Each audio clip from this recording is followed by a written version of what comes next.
président Ali Bongo Ondimba a été déposé par le chef de la garde républicaine dans la nuit du 29 au 30 août. Est-ce que c'était prévisible, ce coup d'État? En tout cas, il était envisageable dans la mesure où l'élection présidentielle du 26 août allait être contestée et allait être contestable au regard d'abord du processus électoral qui a été engagé et puis de son déroulement, évidemment. Et donc, dans la mesure où cette contestation électorale, qui fait écho à la contestation électorale de 2016, de 2009, bref, de toutes les élections présidentielles d'Ali Bongo, le seul arbitre de cette contestation électorale allaient être en fait les forces armées et les forces de défense et de sécurité, et qui en avaient très probablement marre de défendre un régime de moins en moins soutenu et de moins en moins soutenable. Ok. Donc dans cette mesure-là, oui, on pense quand même que, en tout cas, je pense que c'était envisageable. Alors, les putschistes ont expliqué avoir mis fin au régime du fils de Bongo, fils en réponse à l'absence de sincérité du scrutin présidentiel. Il a été réélu pour un nouveau mandat. Alors, ces arguments sont-ils acceptables ou servent-ils de prétexte à un coup mûrement réfléchi, en prémédité? Comme je pense que le coup était envisageable et envisagé, il est certain que les forces armées se sont préparées à intervenir, et ils l'ont fait dès l'annonce des résultats, très probablement convaincus que le régime du PDG allait passer en force, comme ils l'ont fait lors des deux précédentes élections.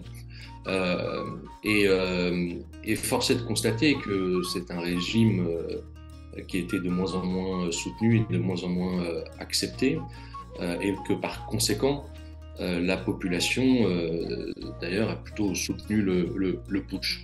De fait, largement, dans certains pays africains, d'Afrique centrale et d'Afrique de l'Ouest, les coups d'État qui ont été perpétrés ont eu si ce n'est l'adhésion, le soutien, en tout cas un accueil plutôt favorable euh, face au fait que les régimes étaient de plus en plus contestés, qu'ils aient été élus ou non élus, ou mal élus la plupart du temps, et du coup les militaires se sont vus comme une solution.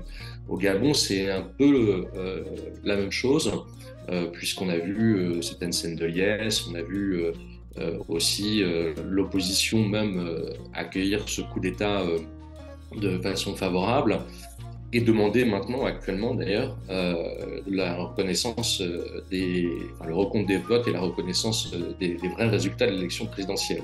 Et c'est là où ça va devenir évidemment encore plus intéressant.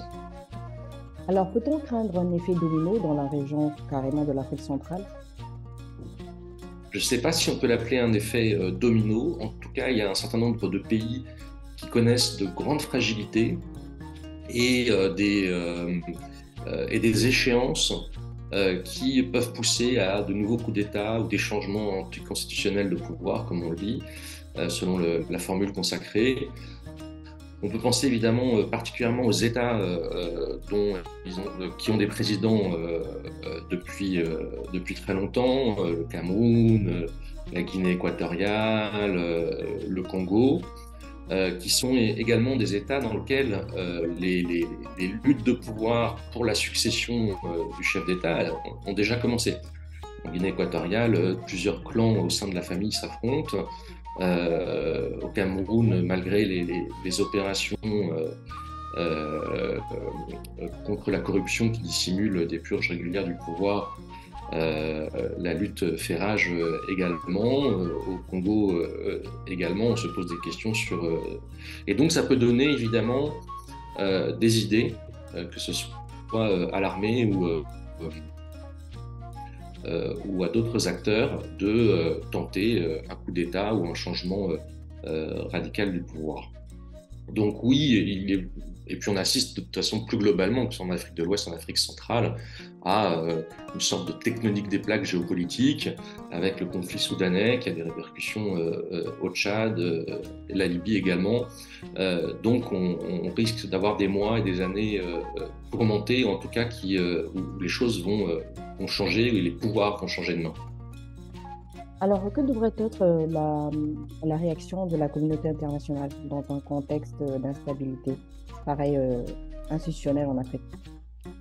Alors la communauté internationale a très probablement trop longtemps, depuis trop longtemps, utilisé un peu les mêmes remèdes aux mêmes mots.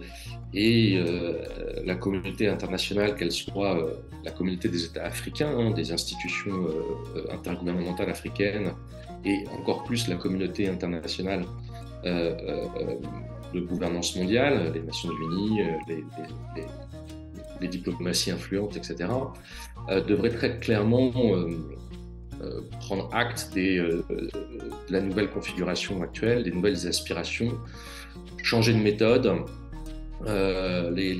Cette communauté internationale a trop basé sa politique sur une notion, celle de stabilité, mais qui était instable, puisque à terme, les pouvoirs autocratiques, les pouvoirs autoritaires, les pouvoirs dictatoriaux tombent inévitablement, que ce soit par coup d'État ou par révolution ou par changement de pouvoir.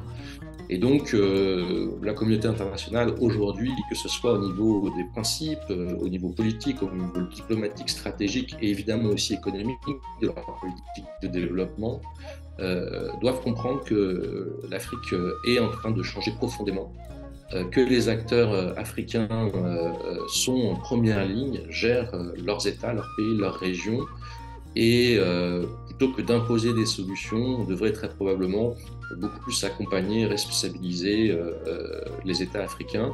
Ça passe notamment par une meilleure reconnaissance, une meilleure place de l'Afrique au sein des instances de gouvernance mondiale notamment.